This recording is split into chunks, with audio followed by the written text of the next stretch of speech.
69페이지 철근 콘크리트 파트를 보도록 하겠습니다.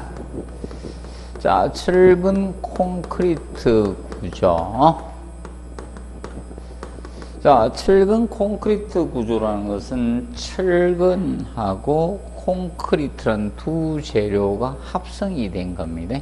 그럼 보통 철 재료를 가장 얇게 뽑으면 우리가 보통 여러분들 용어로 철사 이랬죠. 철선이라고 하고, 그보다 조금 굵게 뿌리처럼 뽑으면 철근. 이제 이것이 이제 뼈대가 되면 뭐다? 철골.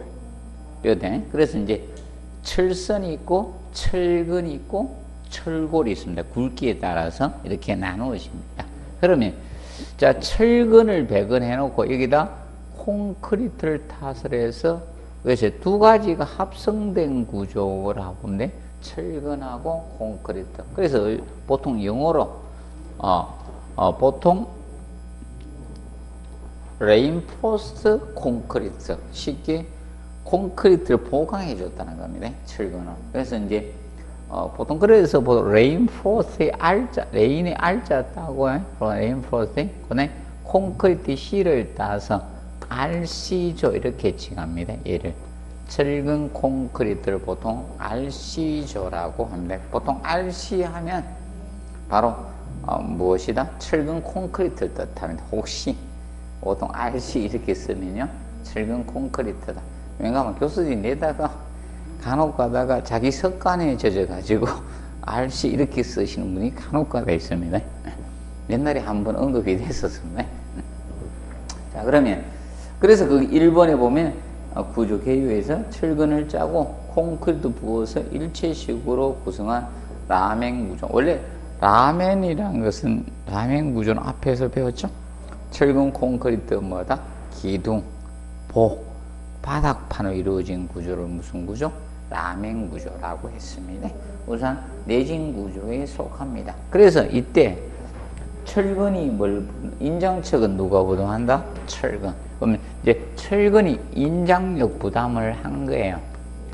철근이 인장력 부담을 잡아당기는 힘을 인장력이라고 했죠.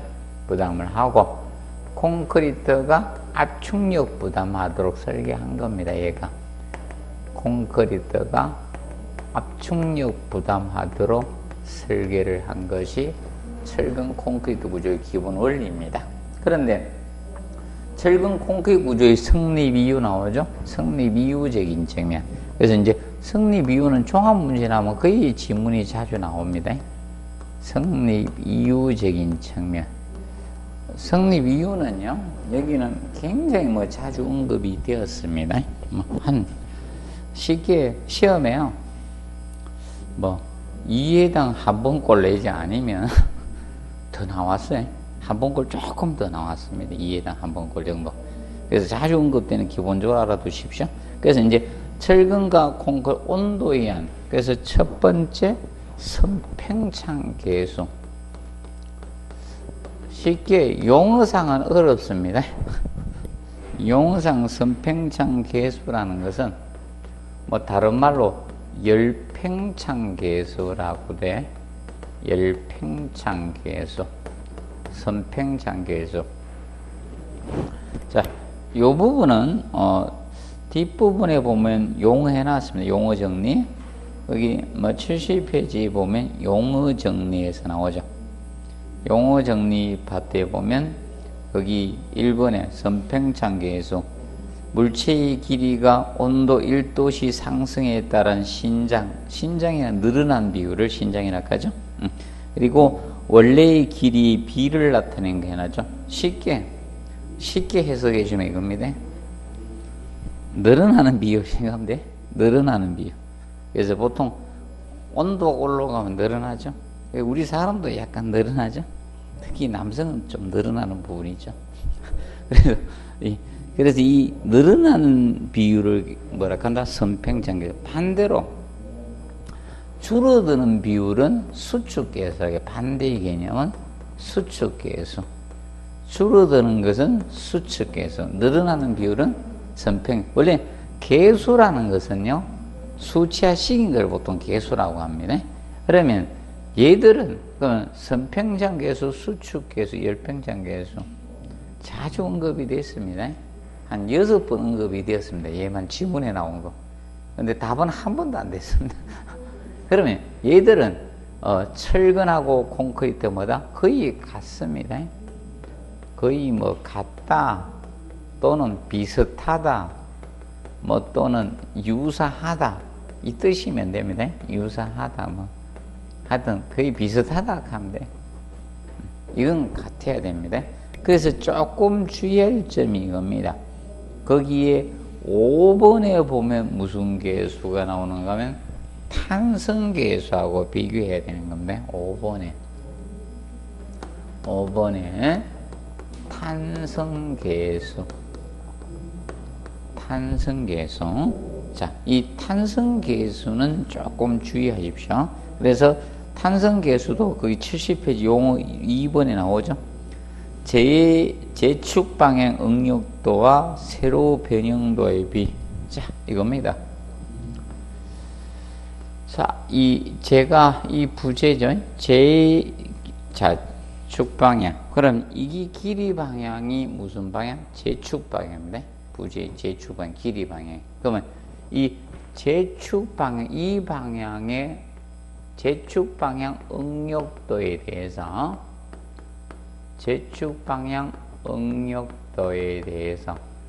응력이라는 것은 이걸 응력이라고 했죠. 앞에서 제일 첫째 시간에 배웠어요. 응력 또는 부재력. 부재 내부에 생기는 힘을 뭐다? 응력이라고 했죠. 응력. 그러면 그 도자는 그림 도자입니다. 그림으로 나타냈을 때 이때 그거의 뭐다? 직각 방향, 이 세로 방향, 이 방향의 변형도를 나타내는 이 방향의 변형도. 여기에 대한 응력도에 대해서 제축 방향의 그 직각 방향의 변형도를 나타낸 거예요.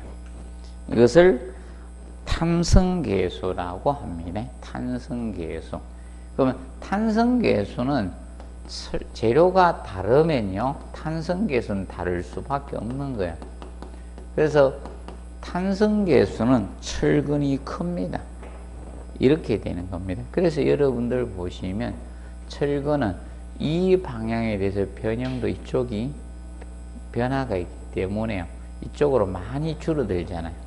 콘크리트는 어떻게 됩니까? 옆으로 별로 안 줄죠. 그냥 변하려고 하면 어떻게 해요? 콘크리트는 균일 가죠. 탁 깨지는 겁니다. 그래서 여러분들 철근 콘크리트 건물에 보시면 철근은 늘어나면서 줄어들어요. 폭이.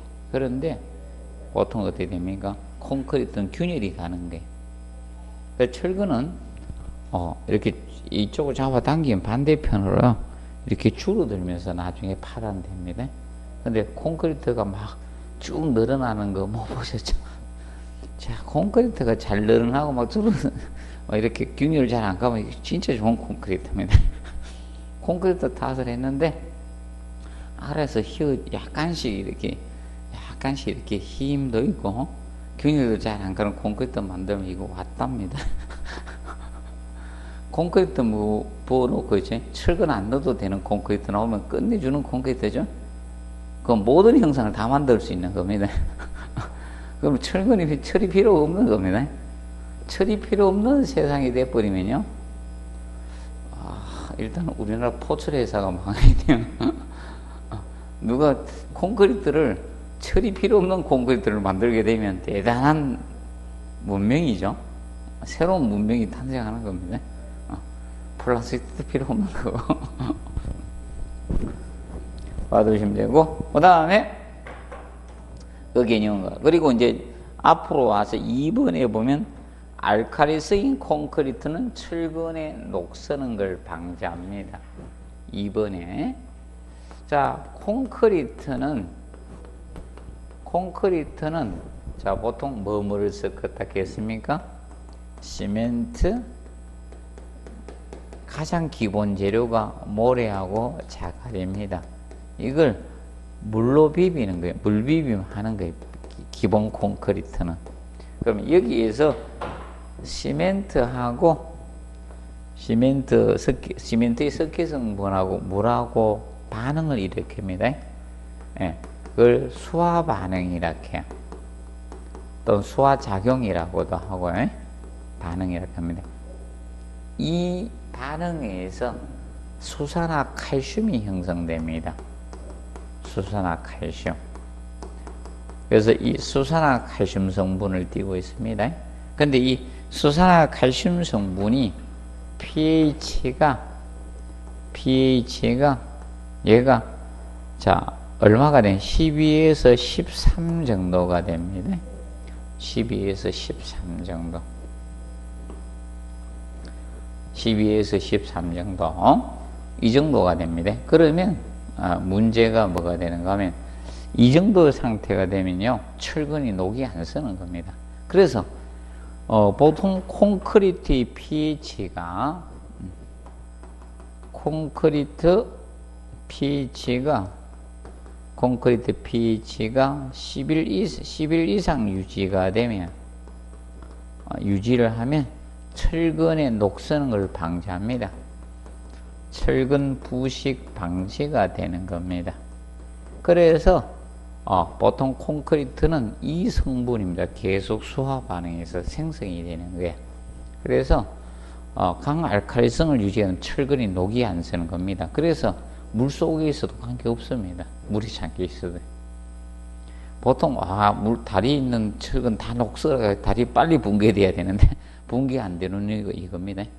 그래서 요거 가지고 두 번 답을 만들었었는데 산성열에 알칼리성을 갖다 산성 이렇게 바꿔 출제를 했었습니다. 두 번 봐두시고, 그 다음에 3번 부착 강도가 비교적 크죠. 둘이 어떻게 됩니까? 부착이 되면 안 떨어지는 거예요. 그래서 이제 나중에 문제 부착력 가지고 한번 언급이 시험 나왔었습니다. 그리고 봐두시고 그다음에 넘겨보시면 이제 4번도 한번 출제되었습니다. 콘크리트로 철근을 피복함으로써 내구 내하직이 됩니다. 그러면 여러분들 얘기죠. 철근은 하재에 약하다 했죠. 내하성이 떨어진다. 900도씨 이상 되면 강도가 제로 상태가 되어버립니다. 그리고 철근은 녹슬죠. 그런데 누가 피복해 줌으로써 콘크리트 피복 녹슬지 않도록 해주는 거예요. 그래서 내구 내하적인 건물이 되는 겁니다. 그래서 이거 내하가 안 된다 이렇게 해서 출제를 했던 겁니다. 그래서 철근 콘크리트 건물은요 다 됩니다. 그래서 철근 콘크리트 건물이 무슨 구조라고 했어요? 일체식 구조잖아요. 철근 콘크리트 구조는 일체식 구조이면서 다 되는 거예요. 내진, 내구, 내하 다 됩니다. 내하적인 구조 다 되는 거예요. 내하성을 다 가지고 있는 겁니다. 그리고 철근 콘크리트 구조는요. 자, 여러분들 콘크리트 탓을 해버리면 움직일 수가 있어요, 없어요? 접합이 강력한 접합이 강접합입니다. 얘가 철근 콘크리트 구조는 강접합이에요. 철근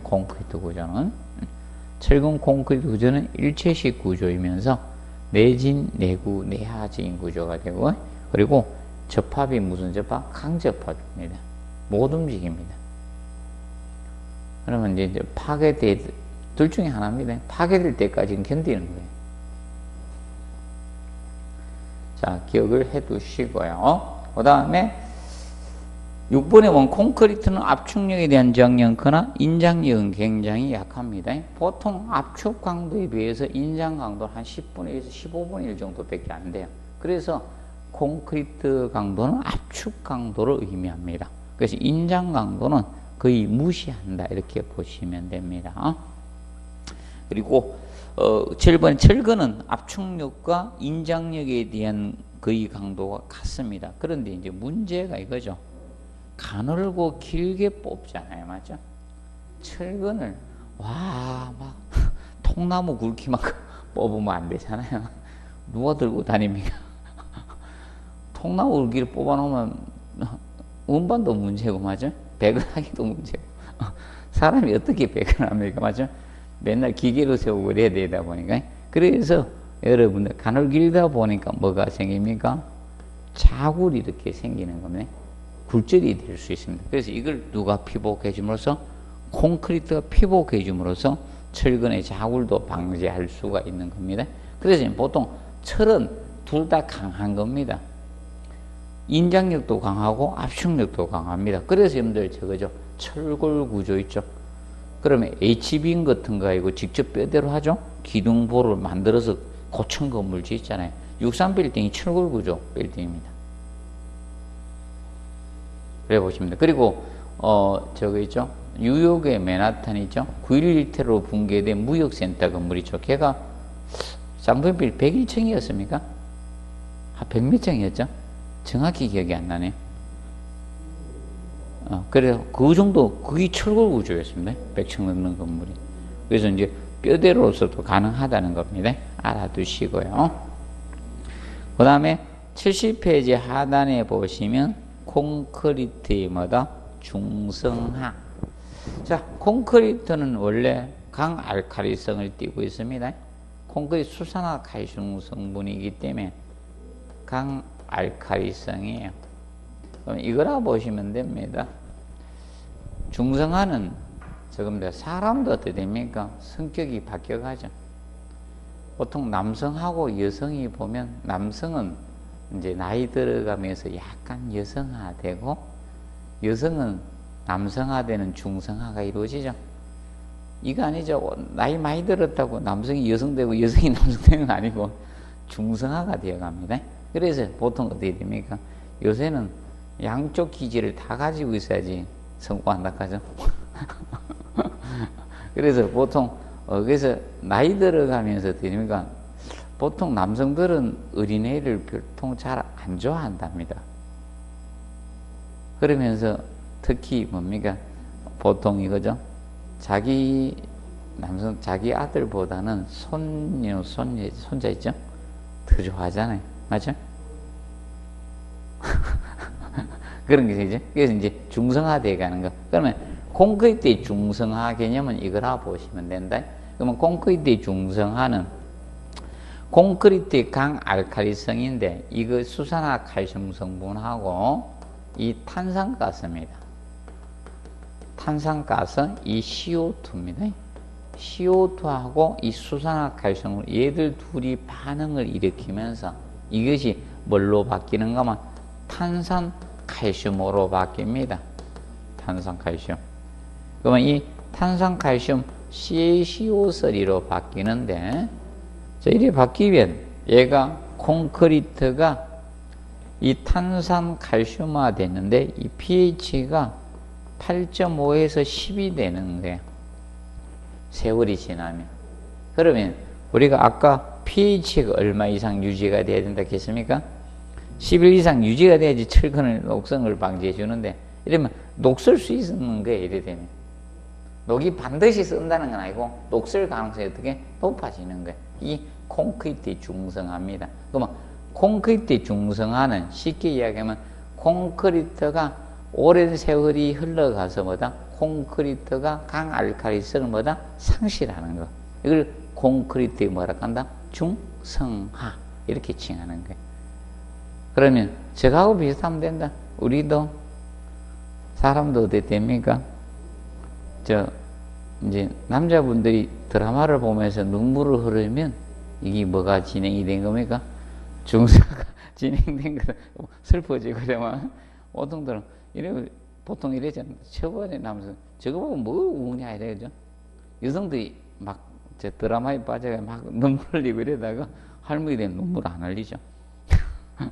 할머니들은 눈물 안 흘리고 잘 봅니다.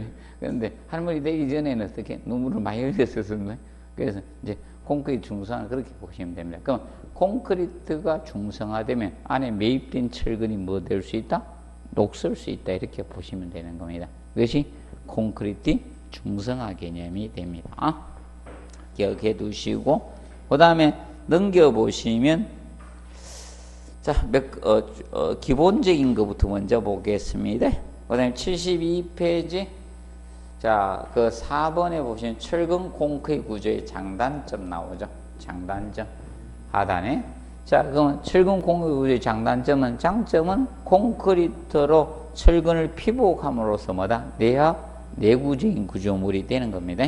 그리고 내풍 내진적인 구조가 되고요. 그 다음에 형태를 자유롭게 구성할 수 있어 설계 의장이 자유롭다 나오죠. 이거는 뭐가 개념인가 이겁니다. 그 푸집을 형태를 짤 수 있으면 콘크리트는 뭡니까? 시멘트 모래 작을 배합해서 물로 배합해서 반죽해서 넣으니까 유동성이 있죠. 그러면 그 푸집을 만들 수 있는 형상이면 다 만들 수 있다는 겁니다. 그리고 그 다음에 이제 그 4번에 보면 유지 관리비가 적게 든다. 자, 이거죠. 철근 콘크리트 건물은요, 뭐 자체적으로 뭐 콘크리트가 막 녹슬고 이런 건 아니잖아요. 그런데 철골 구조나 목 구조, 이런 가구식 구조는 부패 당은 녹슬잖아요. 그 반면 얘는요, 그냥 놔둬도 관계는 없는데 문제가 이거죠. 보기 안 좋으니까 어떻게 일정 주기마다 도색을 하죠. 그거 비용 정도 드는. 그래서 보통 아파트가 철근 콘크리트로 만들어진 이유가 유지 관리비가 적기 때문입니다. 유지 관리비가 많이 들어가는 구조로 건물 지으면 아파트 난리 나요. 관리비 너무 많이 첨가된다고. 그래서 보통 이 유지 관리비가 적게 들어가요. 그리고 재료가 풍부하고 구입이 용이하다. 자, 왜 그런가 하면 이론이 가구에 쓰여질 때는 집을 이만큼 많이 안 지었거든요. 사실 철근 콘크리트가 우리나라에서 만든 게 아니겠죠? 맞죠? 우리나라는 구한말 시대 때 뭐 짓고 있었습니까? 다 나무 우조나, 맞죠? 흙벽돌 이런 거 가지고 지붕은 기와, 초가, 지붕 이런 거 가지고 공사했었습니다. 그리고 강원도 일부에서 뭐다? 참나무, 너와지 같은 게 있죠? 그 정도 있었습니다. 별거 없습니다. 그리고 제주도로 뭐다? 담장 쌀 때 돌담 사고 뭐 그런 것이 건축에 다 있습니다. 그렇기 때문에 외국에서 쓰여진 놈이고, 그리고 사실 이겁니다. 지금같이 이렇게 많이 지면 구입이 어려울 수밖에 없죠. 왜냐하면 너무 많이 짓다 보니까, 저는 아파트 보면 다 이걸로 짓다 보니까 아이고 모래가 부족해서 모래를 어디서 팝니까? 바닷모래 파잖아요. 근데 이 골재 채취권을 지방자치단체에게 허가권이 있거든요. 그러다 보니까 지자체가 수입요원세 온 남해안까지 다 팠습니다. 옛날은 유일하게 바다에서 어디서 파서는 것, 옛날에는 제일 먼저 허가를 내주는데 인천에 있죠. 인천 그 앞바다 인천시에 무슨 옹진군인가 있어요. 거기에 골재 허가권 내줬었거든요. 근데 이게 지자체에게 다 풀어줘 보니까 지자체가 남발을 하는 겁니다. 그래 안 좋은 거죠. 모래 다 푸니까 모래 그거 있어야 되는 위치에 없고. 그래서 그겁니다. 그리고 거기 보면 고층건물 지하 구축이나 수중 구축을 할 수 있죠. 그리고 자 7번째 하나 써볼게요. 1번째 차음성이 커요. 차음성이 크다는 거. 음을 차단하는 성질이 큽니다. 자, 그래서 여러분들 보도록 하겠습니다. 지금 현재 자, 위층의 소리가 아래층에 들리진 않죠. 맞죠? 철근 콘크리트 바닥판으로 되게 차음성 커요. 그런데 지금 현재 옆에 칸막이 벽돼 있으니까 차음성이 안 크니까 음이 들리는 거예요. 그래서 콘크리트는 차음성 굉장히 음을 차단, 투과되는 걸 방지하는 건 굉장히 큽니다. 이건 장점입니다. 그래서 보통 아래층, 위층, 공동주택의 층간소음이 문제가 되죠. 아래층, 위층 층간소음이 문제가 되지, 이건 관계없잖아요. 층간소음이 진동으로 들리는 거지, 위에 있지, 목소리가 들리고 이런 건 아니죠. 그래서 여러분들 이겁니다. 보통 층간소음이 피아노를 치면 들리죠. 피아노도 뭡니까? 이렇게 진동으로 음이 들리는 거예요. 그래서 여러분들 주의할 것이, 만약에 피아노를 띄워서 하면 좀 안 들립니다. 피아노를 뭐 바닥에다가 뭐 마루늘 같은 거 하나 중간 공간을 둬서 깔아가 거기다 놓으면 괜찮은데, 여기다 바로 놓으니까 진동이 들리는 거예요. 그래서 피아노 치는 소리가 들리는 겁니다. 자, 보시면 되겠고, 그 다음에 단점이 있죠. 자체 중량이 무겁습니다. 전체 중량이 90에서 95% 되고 자중이. 그리고 보통 철근 콘크리트는 1입방메다가 1세제곱미터가 이 철근 콘크리트죠. 철근 콘크리트 1입방메다 무게가 얼마 되는 거? 2.4톤이에요. 2.4톤 정도 돼요. 물무게 2.4배예요. 2.4배. 물은 1세제곱미터가 1톤 되잖아요. 순수한물은. 그런데 물무게 2.4배가 되다 보니까 무게가 가볍다, 무겁다? 무겁다는 거예요. 이런 특징을 가지고 있습니다. 그리고, 그 다음에 이제 습식구조. 습식구조는 이야기했죠. 물을 사용하는 공정을 가진 거 뭐다? 습식. 물 사용 안 하면 뭐다? 근식.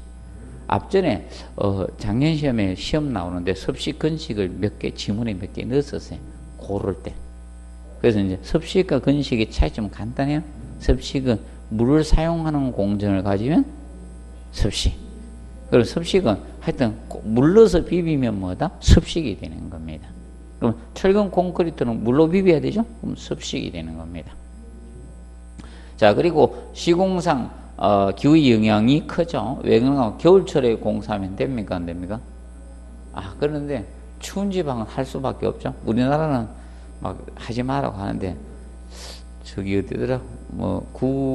소련의 이제 공학적 이제 저기 추운 지방이죠.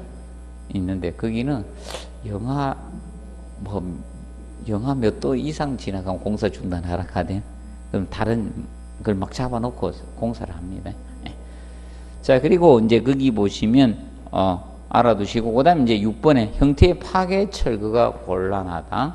일체식 구조다 보니까, 우리가 했죠? 일체식 구조이면서 강접합이니까 형태의 철거 파괴가 곤란하다. 그래서 여러분들 철거할 때 폭파 공법을 쓰거나 아니면 뭐 가지고 운전을 합니까? 포크레인 운전가 진동조각에 부수잖아요. 그러다 분기사고 좀이죠. 그리고 거기 보신 그 8번 책 가시고 전음도가 크다는 거예요. 전음도. 이 전음도 때문에 층간소음이 생기는 거예요. 전음도 때문에. 전음도가 큰 거는 음을 전하는 거죠. 그래서 오늘 아파트 벽면에 있죠. 길을 딱 대 보십시오. 바닥에 대고 벽면에 길을 딱 대면 소리가 많은 소리가 들립니다.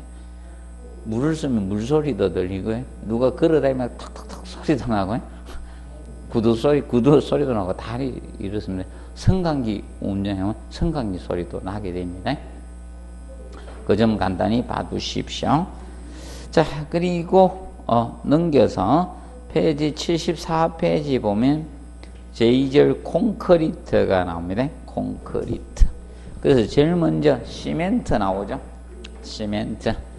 자, 시멘트는 얘가 결합제입니다. 자, 콘크리트는 시멘트 모래 자갈을 배합해서 보통 물로 반죽을 한다 했죠. 그래서 여기에서 시멘트가 바로 결합제입니다. 콘크리트를 결합시켜주는 제품이 바로 시멘트죠. 그래서 이 시멘트가 결합제인데 얘가 대표적인 결합제입니다. 대표적인 결합제입니다. 얘가 결합제. 대표적인 결합제가 시멘트가 됩니다. 시멘트. 이제 왜 시멘트라 쓰여지는가 거기 쭉 써놓은 겁니다. 왜 시멘트라고 했는가 거기 써놨습니다. 그래서 1824년에 영국 조세프 압덴이라는 사람이 특허를 이렇게 내놨습니다. 포틀랜드 시멘트라고 특허를 써서 명명을 했기 때문에 우리가 시멘트 이렇게 쓰고 있는 겁니다. 그래서 이제 그 응결경화 해놨죠. 응결경화. 응결경화라는 것은 이겁니다. 시멘트하고 물하고 반응을 일으킨다 했죠. 얘들이 수화 반응을 일으킵니다. 수화 반응을 일으키면서 응결이 먼저 이루어집니다. 응결이 이루어지고 나서 뒤에 경화가 생기는 거예요. 경화. 이렇게 생기는 겁니다. 그러면 경화는 나중에 생기는 게 응결이 초기 작용입니다. 그래서 거기 해놨죠. 그래서 기본적으로 초기에 생기는 게 응결입니다. 그래서 쉽게 자 유동성 있는 콘크리트가 자 뭡니까? 지금 먼저 물로 반죽했기 때문에 이제 굳어지는 초기 현상 쉽게 이제 형상을 갖추기 위해서 엉키는 작용 쉽게 그까지가 응결입니다. 엉기가 초기 현상이고 그 위에 생긴 게 경화입니다. 경화는 굳어지면서 강도가 생기는 게 경화예요. 굳어지면서 강도가 발생되는 거예요. 굳어지면 이거는 초기 엉키는 작용이에요. 초기에 형상을 갖춘 엉키는 작용이라고 보시면 돼요. 응결은 초기 형상을 갖추기 위해서 엉키는 작용이 응결이라고 보시면 돼요. 쉽게 이야기하면 초기 엉키는 작용은 응결 그리고 경화 이렇게 보시면 돼요. 그러면 경화는 계속적으로 이루어진다고 보시면 돼요. 수화 반응은요 뭐 부재 단면 크기에 따라 틀린데 짧게는 뭐 20년 길게는 100년도 넘게 갈 수가 있습니다. 그 작용. 그러면 콘크리트의 시멘트의 성분이 석회 성분이 주변의 물을 빨아들이면서 수화작용을 반응을 일으키는 겁니다. 그래서 초기 작용이 응결 그리고 나중에 경화. 그럼 앞으로 경화란 단어가 나오면 명심하지. 굳어지면서 뭐가 생기는 거? 강도가 생기는 작용을마다 경화 이렇게 칭합니다. 그래서 먼저 포틀랜드 시멘트가 일반적인 시멘트고요. 그리고 거기 2번에 보면 조강 포틀랜드 시멘트 나오죠. 그리고 중용열 포틀랜드 시멘트 이렇게 나옵니다. 그래서 시험이 제일 먼저 나온 게 3번입니다. 중용열 포틀랜드 시멘트죠. 얘가 10회 때 기출이 되었었습니다. 얘가 10회 때. 그러면 중용열 포틀랜드 시멘트는요. 자, 쉽게 얘기합니다. 빠르게 반응하면요. 강도가 빨리 나와요. 그런데 단점도 있어요. 빠르면 단점이 꼭 생길 수밖에 없는 겁니다. 그래서 여러분들이 보통 일반 KTX 타시면 장점하고 단점이 대부분 구분되죠. 장점 뭐 하다는 거예요? 빠르다는 거 아닙니까? 근데 단점은 뭐예요? 자리가 불편하다. 특히 우리나라 KTX는 떼제베, 프랑스 그 역방향 있죠? 그 고정된 의자를 가져왔잖아요. 그거 못 듣는 게, 그걸 못 듣게 계약이 돼 있는가 봐요. 사고 날까봐 혹시 못 듣게 했는가 봅니다. 그래가지고 자리에 못 돌리게 되죠. 근데 우리나라는 항상 어떻게 해놨습니까? 자리를 돌릴 수 있도록 해놨죠. 우리나라 제품은 돌리게 해놨습니다. 좌석을. 근데 프랑스는 고정시켜놨죠. 우리나라 건 전부 다 돌립니다. 그래서 항상 지금 떼제베 KTX는 어떻게 되어 있습니까? 1호차하고 18호차가 이미 고정이 되어 있죠. 고정이 되어 있습니다. 그래서 항상 어느 방향이 18호차로 되어 있습니까?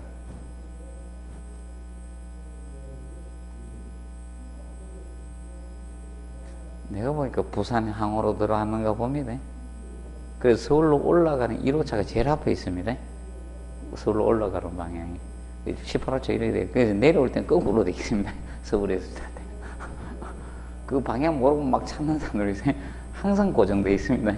KTX는 걔는 고정되어 있습니다. 떼제베는.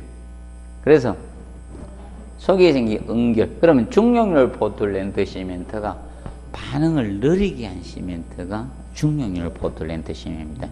그러면 그래서 이겁니다. 땡공사 이런 데 보면요. 어이구 여러분 이거죠. 균열 생기면 되겠습니까? 댐 공사를 했는데 균열이 생긴다. 문제죠. 물을 가두어둬야 되는데. 그래서 반응을 빠르게 하면요. 균열이 잘 생겨요.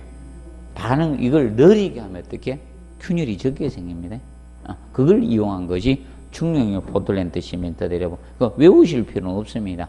거기 뭐 규산 3석회, 알루미늄 3석회 양을 줄인다 이런 걸 외우실 필요가 없고요. 그래서 얘는 보통 반응을 느리게 해서 바로 뭔가 균열을 적게 하는 수화열을 적게 발생하는 것을 이해합니다. 그럼 이때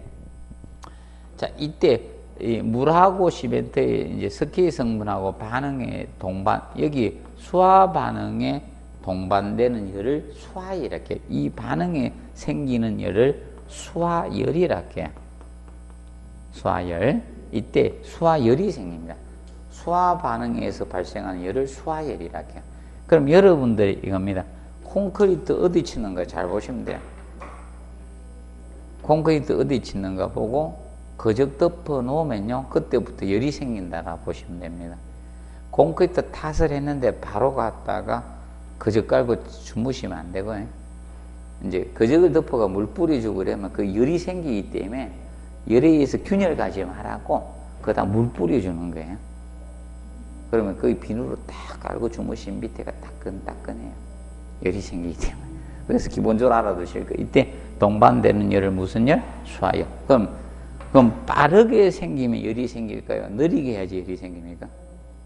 빨라야지 열이 생기죠. 그거 동일한 거면. 우리도 천천히 걸어가면 안 덥습니다. 그런데 빨리 막 뛰면 어떻게? 덥죠?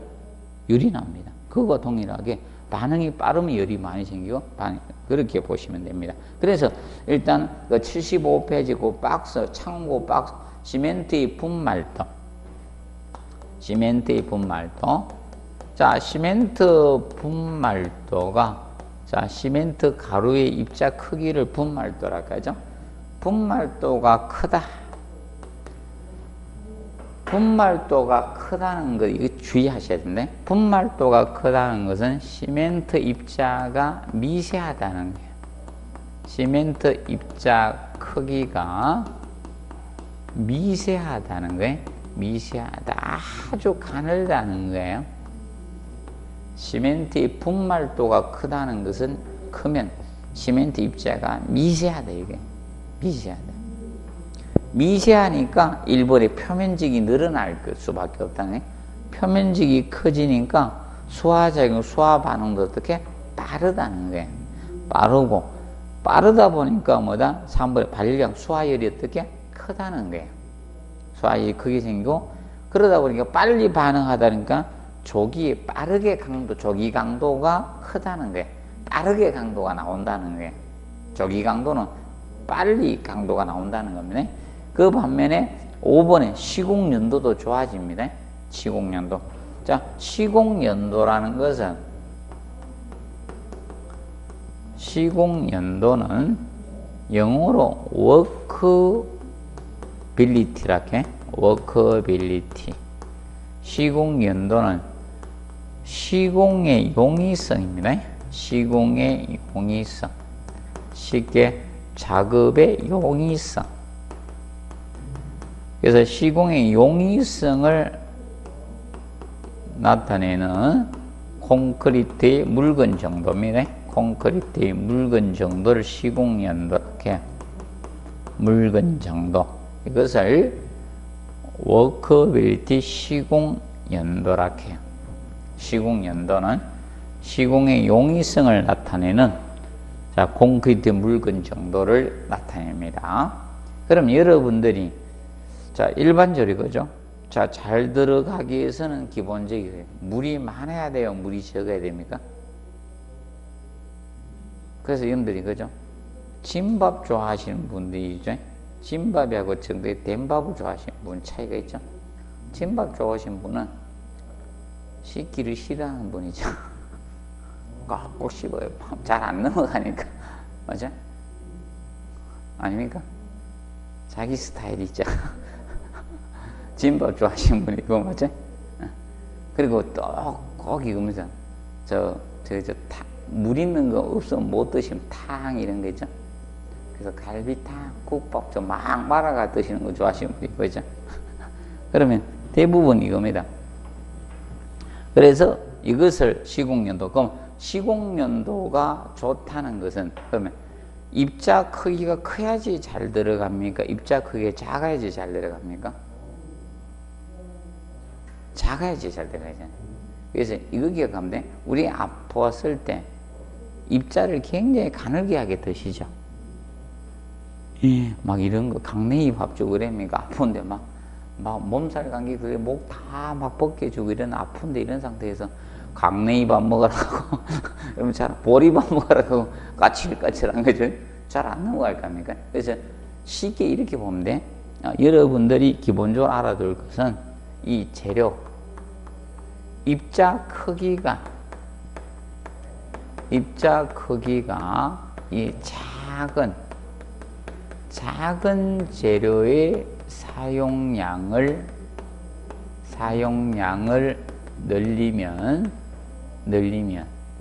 입자 크기가 작은 재료의 사용량을 늘리면 시공연도가 작업이 용이해져요.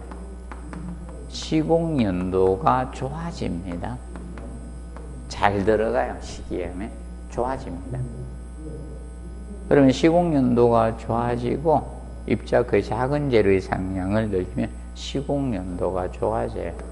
그리고 뭐가 많이 생기는가? 균열이 많이 생겨요. 균열이 잘 갑니다. 그래서 여러분들 흙 같은 거 있잖아요. 흙 아무것도 안 넣고 흙만 이렇게 반죽에 쫙 바르면 쫙 갈라지죠. 근데 그 덜 갈라지기 위해서 막 집 같은 거 썰어 놓고 있죠. 바르면 덜 갈라지죠. 그래서 옛날 보면 막 집 썰어 놓은 겁니다. 그래서 이제 균열을 증가하고 그리고 건조 수축도 늘어납니다. 건조 수축도 늘어나요. 그래서 여러분들 얼굴 우리 신체 부위 중에서 균열 제일 잘 가는 데가 고운 데잖아요. 그래서 입술에 균열이 잘 가죠. 나는 볼따구가 균열이 잘 갑니까? 보시면 그겁니다. 고운 입자 이겁니다. 입자 그 작은 재료의 사용량을 늘리면 증가시키면 시공하기에 편해진다. 잘 들어간다는 거예요. 그래서 그럼 균열도 많이 생기고 건조 수축도 늘어납니다. 건조하면 수축됩니다. 그래서 입술이 침을 바르니까요. 건조하면서 수축하면서 균열이 생기는 거예요. 그래서 절대 입에 침 바르면 안 됩니다. 특히 그래서 겨울철에 입술 균열이 잘 가는 이유가 그거예요. 침 바르니까 난방을 하니까 여기 건조가 빨리 되거든요. 수축하는 거예요. 그래서 올해 겨울에는 절대 입술에 침 바르지 말자. 그러면 균열 안 갑니다. 그럼 그 여성분들이 균열이 잘 안 가는 이유가 여기다 바르잖아요. 건조를 못 하도록, 그렇죠?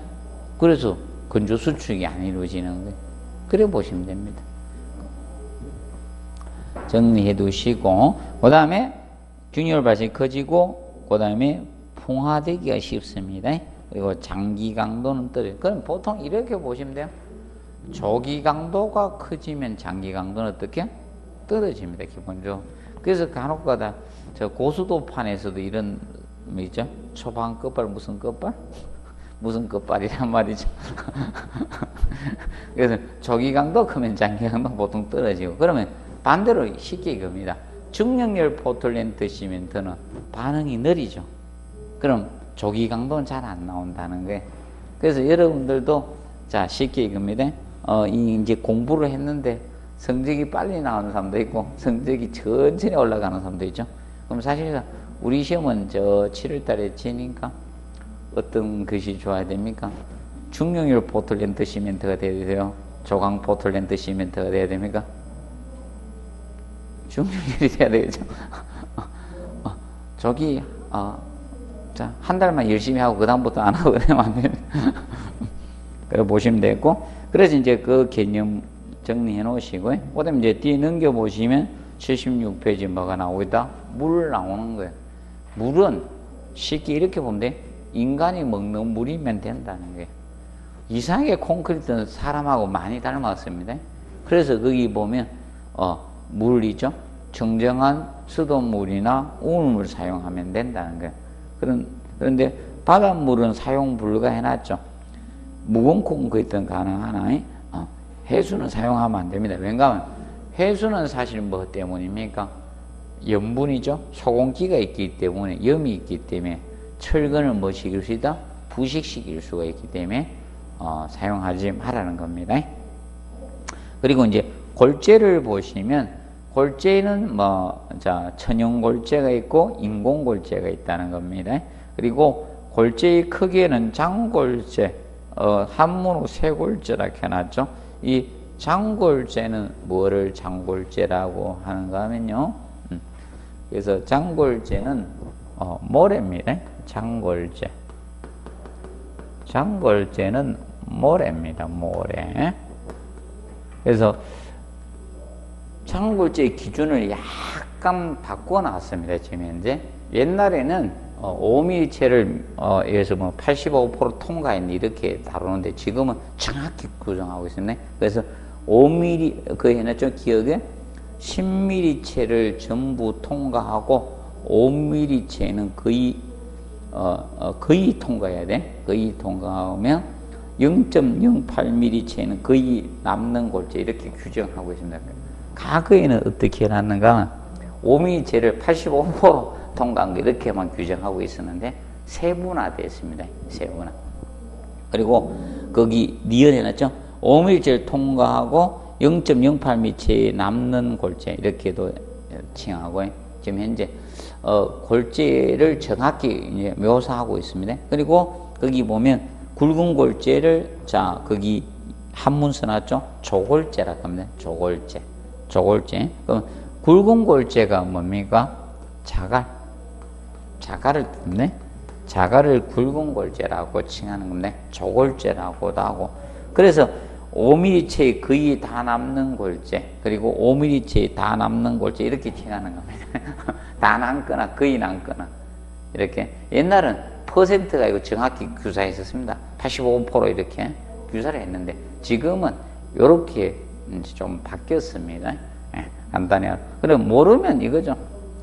모래가 작고 있죠? 모래보다 작아. 근데 보통 우리 자갈 개념이 아니고요. 자갈, 이마탄 자갈 쓰면 안 좋습니다. 왜냐면 콘크리트는 적정한 크기의 골재를 써줘야지 강도가 잘 나와요. 왜냐면 단위 면적당 밀실할수록 강도는 좋아지는 겁니다. 그래서 보통 일정 정도의 크기 이제 자갈을 쓰는 겁니다. 그리고 우측에 77페이지 보시면 골재 선정 시 유의사항 나오죠. 표면은 걸치고 구형에 가까운 거예요. 둥근 형태에 가까운 게 좋다는 거죠. 이렇게 둥근 형태. 구형은 구를 우리가 이죠. 지구본을 구락하죠. 그런 둥근 형태. 그러면 쉽게 이게 좋다는 겁니다. 자갈은 강자갈 형태가 좋다는 겁니다. 강자갈. 그러면 강가의 자갈을 강에서 채취한 자갈을 강자갈이라 하는 거예요. 근데 보통 강자갈이라, 그럼 강자갈은 어디에서 보통 채취를 합니까?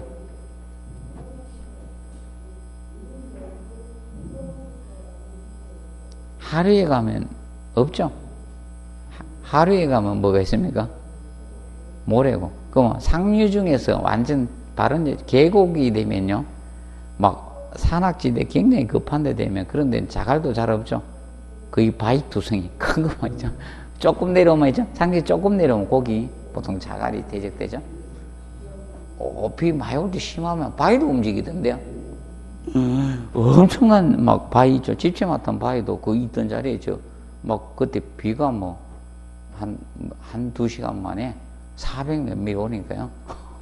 산사태만 내는 게 아니고 바위도 움직이더라고요. 물의 힘이 대단한가 봅니다. 내가 어릴 때 놀던 그 바위가 밀려가고 없더라고요.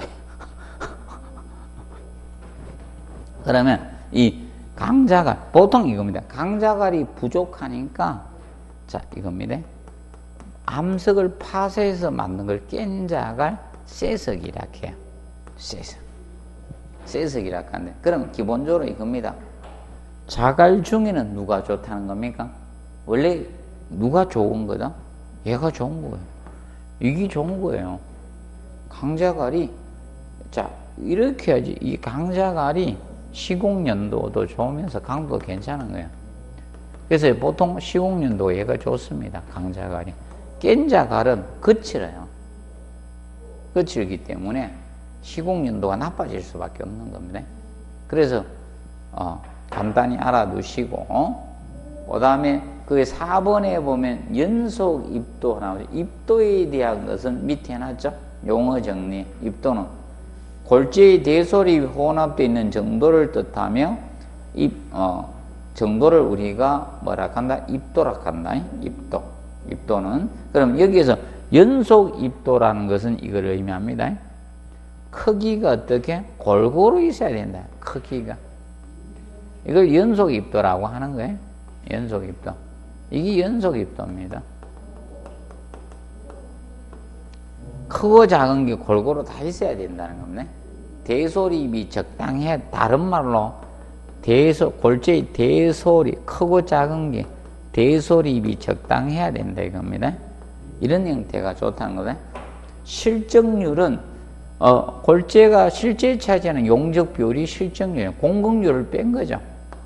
그러면 사실 이겁니다. 어떤 데 있을 때 쉽게 여기에 뭐가 있습니까? 이런 골재도 크기가 다양할 거 아닙니까? 예. 골재가 다양하면 이렇게 꽉 차 있을 때 쉽게 그럽니다. 뭘 뺀 거다? 공급률을 뺀 거예요. 공급률. 그럼 골재가 실제 차지하는 비율이 무슨 비율? 실적률입니다. 그러면 실적률이 커야 됩니다. 실적률. 골재가 차지하는 비율인 실제 용적 비율이 커야 돼요. 그러면 실적률이 크게 되면 단위 면적당 밀실해진다는 거거든. 그래서 실적률이 크면요. 좋은 점이 뭔가 하면 콘크리트 강도가 커집니다. 콘크리트 강도 증가를 가져옵니다. 콘크리트 강도가 증가돼요. 그리고 자 실적률이 크면요. 균열도 저감이 됩니다. 균열도 줄어들어요. 실적률이 클수록. 그래서 이제 실적률이 큰 걸 쓰는 것이 좋습니다. 그 정도 한번 봐두시고요.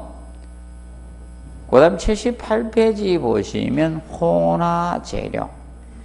혼화재료는 그게 나죠. 콘크리트 성질 개량 있죠. 또는 공사비 절감을 위해서 사용하는 재료가 혼화재 첨가하는 것. 그러면 혼화재료는 사실 두 가지 개념이 있어요. 그래서 여러분들 그 밑에 박스 한번 보세요. 제일 밑에 박스에 아이고 혼화재의 저장해가 나오죠. 혼화재의 저장 개념 박스 하나 나오는데 이거 하나만 해놓은 거예요. 그러면 두 가지가 있어요. 두 가지. 혼화재 I자 제자 있어요. 이거는 재료 제자예요. 이건 재료 제자고.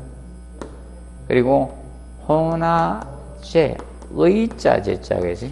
이거는 약품 제자입니다. 한문으로. 하나는 약품이고 하나는 재료입니다. 혼화재료는 두 가지 개념이 있어요. 두 가지. 혼화재는 두 가지 개념이 있는데 이것이 있고 이것이 있습니다. 의자 제자가 있고 I자 제자가 있습니다. 그러면 이거는 재료로 투입했고 이거는 뭐다? 약품으로 투입하면 그럼 이건 다량 투입입니다. 다량. 이거는 소량 씁니다. 그러면 보통 나중에 자, 이 용적의 포함식 이거는 용적의 포함식입니다. 계산. 용적의 포함식입니다. 얘는 포함식이고 이거는 용적의 포함식이지 않습니다. 소량이라서 포함식이지 않습니다. 그러면 나중에 이거는요 뒤에 뭐 규조토나 뭐 플라이애시나 이런 등등등 많아요. 그래서 외울 필요 없고요. 그런데 얘는요 이게 다 붙어요. 뒤에 용어에. 그래서 AJ 이것이 꼭 붙습니다. 의자 제자, 약품 제자가. 그 이걸 한글로 하면 공기연행제라 해요. 공기연행제. 그리고 뭐 유동화제 이렇게 이 의자가 다 붙어요. 이 뒤에가 유동화제. 또는 뭐 감수제, 하여튼 이게 다 붙어요. 이것만 찾으면 돼. 시험은 요 가지고 한번 냈습니다. 포함식이냐, 용적 계산식 포함식이냐, 안 식. 그럼 이렇게 보시면 돼. 보통 우리가 저거는 뭡니까? 저런 분 있죠? 밥 대신에 술을 막 엄청 드시는 분 있죠? 그 부분은 이거 재료로 투입한 거죠. 맞아요? 그리고 요 약품으로 투입하는 경우 있죠? 마약 같은 건 약품으로 투입하죠. 약으로 하는 것은 약은 다량하면 안 되죠. 그래서 구분하시면 되겠습니다. 정리해 두시고. 그 다음에 페이지 이제 79페이지 그 5번의 콘크리트 배합적인 측면부터는 잠깐 휴식하고 하도록 하겠습니다.